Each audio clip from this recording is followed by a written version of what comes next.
নমস্কার বন্ধুরা, শ্রাবণী রান্নাঘরে আপনাদের সবাইকে স্বাগত জানিয়ে আমি আবারও একটা রান্নার ভিডিও নিয়ে আপনাদের সামনে চলে এসেছি। আজকের আমি আপনাদের মাছের তেল দিয়ে একটা অসাধারণ রেসিপি বানিয়ে দেখাবো। আশা করি আপনাদের ভালো লাগবে। তার জন্য কিন্তু আমার পুরো ভিডিওটা আপনাদের দেখতে হবে। আর দেখা শুরু করার আগে একটা লাইক দেবেন, সুন্দর একটা কমেন্ট করবেন আর শেয়ার করতে কিন্তু ভুলবেন না। তাহলে চলুন আজকের আমি এই মাছের তেল দিয়ে কি বানাই সেটা আপনারা একবার দেখে নিন। রান্নাটা করার জন্য আমি এখানে দেখুন মাছের তেল নিয়ে নিয়েছি। আর এই মাছের তেলটা কিন্তু ঠিকঠাক নিতে হবে, মানে মাছের তেলটা একদম ফ্রেশ নিতে হবে। আর একদম সাদা টাইপের যে মাছের তেলগুলো হয় না, সেই মাছের তেলটা নিলে কিন্তু রান্নাটা খেতে বেশি ভালো লাগবে। দেখুন আমি এখানে মাছের তেলটা নিয়ে নিয়েছি আর এটা খুব ভালোভাবে ধুয়ে পরিষ্কার করে একটু ছোট ছোট টুকরো করে কেটে রেখেছি। আর অন্যদিকে দেখুন গ্যাসটা অন করে একটা কড়া বসিয়ে দিয়েছি। এইবারে আমি কড়ার মধ্যে দিয়ে দেব সর্ষের তেল। এখানে কিন্তু আমি রান্নাটা সর্ষের তেলেই করব, আপনারা চাইলে সাদা তেলে করতেই পারেন। দেখুন এখানে কিন্তু আমি প্রায় 2 থেকে 3 চামচের মতো সর্ষের তেল দিয়ে দেব। দিয়ে তেলটাকে প্রথমে একটু গরম হতে দেব। তেলটা আমি প্রথমে খুব ভালোভাবে একটু গরম করে নেব। তেলটা আমার এখানে গরম হয়ে গেছে। এইবারে আমি এই তেলের মধ্যে প্রথমে দিয়ে দেব, দেখুন এখানে আমি রেখেছি বেশ কিছুটা মটর ডালের বড়ি, সেটা কিন্তু আমি এই তেলের মধ্যে দিয়ে দেব। তেলের মধ্যে বড়িগুলো দিয়ে বড়িগুলোকে কিন্তু প্রথমে লাল করে একটু ভেজে নিতে হবে। আর বড়িগুলো এমনভাবে ভাজবেন যাতে বড়িগুলো সুন্দরভাবে ভাজা হয়ে যায় অথচ পুড়ে না যায়। এইভাবে কিন্তু বড়িগুলো একদম সুন্দর করে লাল লাল করে প্রথমে ভেজে নিতে হবে।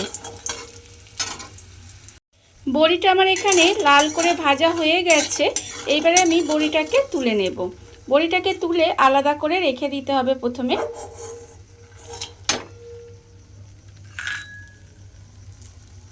বড়িটা আমি এখানে আলাদা করে তুলে রেখে দিয়েছি। আর আবারও কিন্তু কড়াইয়ে যে তেলটা আছে তার মধ্যে আবারও আমি দেখুন এখানে প্রায় 2 চামচ মতো তেল দেব। দিয়ে আবারও কিন্তু তেলটাকে গরম করে নিতে হবে। তেলটা কিন্তু আমার এখানে গরম হয়ে গেছে। এইবারে আমি তেলের মধ্যে দিয়ে দেব বেগুন।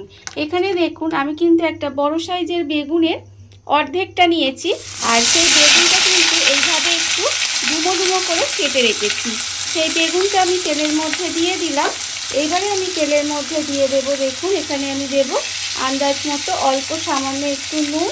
আর দেব আমি এখানে অল্প সামান্য একটু হলুদের গুঁড়ো।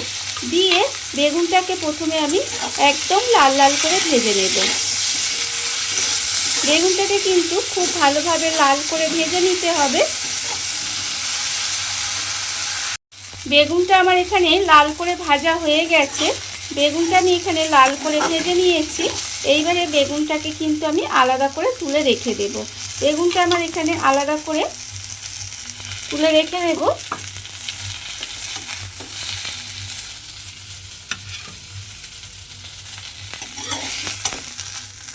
বেগুনটা আমি এখানে আলাদা করে ভেজে তুলে রেখে দিয়েছি। এবারে আমি কড়ার মধ্যে আবারও কিন্তু সর্ষের তেল দিয়ে দেব। এখানে কিন্তু আমি বেশি তেল দেব না। দেখুন এখানে কিন্তু প্রায় 1 চামচের মতো আমি এখানে তেল দিলাম। দিয়ে তেলটাকে আবারও কিন্তু একটু গরম করে নেব।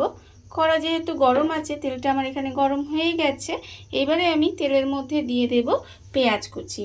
এখানে আমি একটা মাঝারি সাইজের পেঁয়াজ একদম সরু সরু করে কেটে রেখেছি। সেই পেঁয়াজটা আমি এখানে দিয়ে দিলাম। দিয়ে পেঁয়াজটা কিন্তু আমি ভেজে নেব। এই অল্প তেলের মধ্যেই কিন্তু পেঁয়াজটা আমি ভেজে নেব। তার কারণ মাছের তেলটা যখন আমি এই রান্নায় দেব তখন দেখবেন মাছের তেল থেকে কিন্তু অনেকটা তেল বেরিয়ে যাবে। সেই জন্য আমি পেঁয়াজটা ভাজার সময় অল্প পরিমাণে কিন্তু তেলটা দিলাম। দিয়ে এইভাবে গ্যাসটা লোতে দিয়ে পেঁয়াজটা আমাকে খুব ভালোভাবে প্রথমে ভেজে নিতে হবে। পেঁয়াজটা আমার এখানে ভাজা হয়ে গেছে। পেঁয়াজটা আমি এখানে ওই অল্প তেলের মধ্যেই কিন্তু খুব ভালোভাবে ভেজে নিয়েছি। এইবারে আমি এর মধ্যে দিয়ে দেব কাঁচা লঙ্কা কুচি। এখানে আমি 2টো কাঁচা লঙ্কা একদম ছোট ছোট করে কুচি করে রেখেছি। সেই কাঁচা লঙ্কাটাও কিন্তু আমি এখানে দিয়ে দিলাম। এইবারে আমি এর মধ্যে দিয়ে দেব টমেটো কুচি। এখানে আমি একটা মাঝারি সাইজের টমেটো একদম এইভাবে একটু কুচি কুচি করে রেখেছি। সেই টমেটোটাও কিন্তু আমি এখানে দিয়ে দিলাম।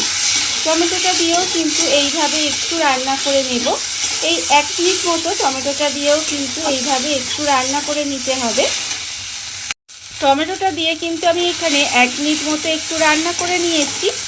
দেখুন এবারে কিন্তু আমি এর মধ্যে দিয়ে দেব গুঁড়ো মশলা। গুঁড়ো মশলার মধ্যে আমার এখানে আছে আন্দাজ মতো নুন, হাফ চামচ হলুদের গুঁড়ো, হাফ চামচ লঙ্কার গুঁড়ো আর 1/4 চামচ মতো কাশ্মীরি লঙ্কার গুঁড়ো। এই সমস্ত গুঁড়ো মশলাগুলো কিন্তু আমি এখানে দিয়ে দিলাম। দিয়ে এবার আমি এর মধ্যে দিয়ে দেব যে মাছের তেলটা আমি এখানে ধুয়ে পরিষ্কার করে রেখেছিলাম, সেটা কিন্তু আমি এখানে দিয়ে দিলাম। এবারে সমস্ত কিছু খুব ভালোভাবে এইভাবে একটু মিশিয়ে নিতে হবে।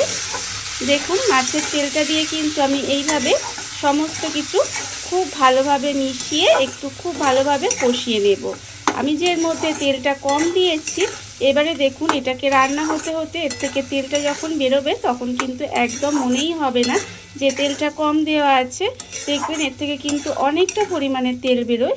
তাই আপনারা যদি এইভাবে একটু কম তেল দিয়ে প্রথমে রান্নাটা করেন তাহলে দেখবেন রান্নাটা কিন্তু অতিরিক্ত যে তৈলাক্ত ভাব সেটা কিন্তু থাকবে না, আর খেতেও কিন্তু ভীষণ সুন্দর লাগবে। এবারে আমি মাছের তেলটা দিয়ে খুব ভালোভাবে একটু এইভাবে কষিয়ে একটু রান্না হতে দেব। মাছের তেলটা দিয়ে আমি কিন্তু 8 থেকে 10 মিনিট মতো এইভাবে একটু কষিয়ে নিয়েছিলাম। আপনারা দেখুন এর থেকে কিন্তু কতটা পরিমাণে তেল বেরিয়েছে দেখতে পাচ্ছেন। এবারে এটাকে এইভাবে খুব ভালোভাবে প্রথমে কষিয়ে নিতে হবে। এবারে আমি এর মধ্যে দিয়ে দেব, দেখুন এখানে যে আমি ভাজা বেগুনগুলো রেখেছিলাম সেই ভাজা বেগুনগুলো কিন্তু এর উপরে দিয়ে দেব। ভাজা বেগুনগুলো এর মধ্যে দিয়ে দিলাম। দিয়ে এবারে খুব ভালোভাবে এটাকে মিশিয়ে নিতে হবে। মিশিয়ে নিয়ে একদম কম আঁচে কিন্তু এটা রান্না হতে দেব। দেখুন এইভাবে খুব ভালোভাবে কিন্তু এটা মিশিয়ে নিলাম। মিশিয়ে নিয়ে বেগুন যেহেতু ভাজাই আছে সেই জন্য আমি কিন্তু এর মধ্যে আর কোনো রকম জল দেব না। এইভাবে গ্যাসটা কমিয়ে দিয়ে ঢাকা দিয়ে কিছুক্ষণ রান্না হতে দিলেই দেখবেন রান্নাটা কিন্তু হয়ে আসবে। এবারে গ্যাসটা একদম লোতে দিয়ে দেব, দিয়ে ঢাকা দিয়ে এইভাবে কিছুক্ষণ রান্না হতে দেব। বেগুনটা দিয়ে দেখুন আমি কিন্তু এইভাবে মিশিয়ে আবারও কিন্তু 6 থেকে 7 মিনিট মতো এইভাবে একটু ঢাকা দিয়ে রান্না হতে দিয়েছিলাম। আর এই সময় কিন্তু গ্যাসটা লোতে রেখে দিয়েছিলাম। দিয়ে এইভাবে একটু রান্না করে নিয়েছি। যখন দেখবেন রান্নাটা প্রায় হয়ে এসেছে তখন আমি এখানে যে বড়িগুলো ভেজে রেখেছিলাম সেই বড়িগুলো কিন্তু এইভাবে হাতে করে নেব। দেখুন হাতে করে নিয়ে এইভাবে একটু চাপ দিলেই কিন্তু বড়িগুলো ভেঙে যাবে, এইভাবে একটু গুঁড়ো গুঁড়ো হয়ে যাবে। এবারে আমি বড়িগুলোকে এইভাবে একটু গুঁড়ো গুঁড়ো করে নেব। বড়িগুলো আমি এখানে দেখুন হাত দিয়ে খুব ভালোভাবে ভেঙে নিয়েছি। এইবারে দেখুন রান্নাটা আমার হয়েই এসেছে।